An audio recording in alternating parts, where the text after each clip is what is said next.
Kukatpally BRS party के MLA उम्मीदवार माधवरम कृष्णा राव की हिमायत में उनकी अहलिया लक्ष्मीबाई, साबिक कॉर्पोरेटर श्री टी श्रावण कुमार, साबिक councillor Shri CS Satyanarayana, division सदरी श्री अंबाटी श्रीनिवास ने घर घर मुहिम चलाई। इसी दौरान कुकटपल्ली बीआरएस पार्टी के एमएलए उम्मीदवार माधवरम कृष्णा राव ने कॉर्पोरेटर बी श्री शाह बाबू राव के साथ जुमा को बालाजी नगर डिवीजन में एक अवामी आशीर्वाद रैली में शिरकत की। इस मौके पर उन्होंने कहा कि तेलंगाना रियासत की तश्कील के बाद हमने वो काम किए हैं जो रियासत में पिछले 60 साल में नहीं हो सके और अब कुछ आएगा और हम करेंगे। उन्होंने पूछा कि क्या कांग्रेस की हुकूमत वाली रियासतों में कहीं भी 2000 पेंशन दी जा रही है।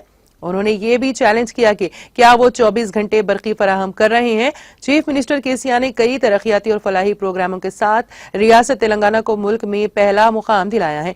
उन्होंने कहा कि रियासत तेलंगाना को कौमी सतह पर हाल ही में मिलने वाले अवार्ड इसका सबूत है। आज रियासत तेलंगाना मुल्क को चावल फराहम करने की हालत में पहुंच गई है।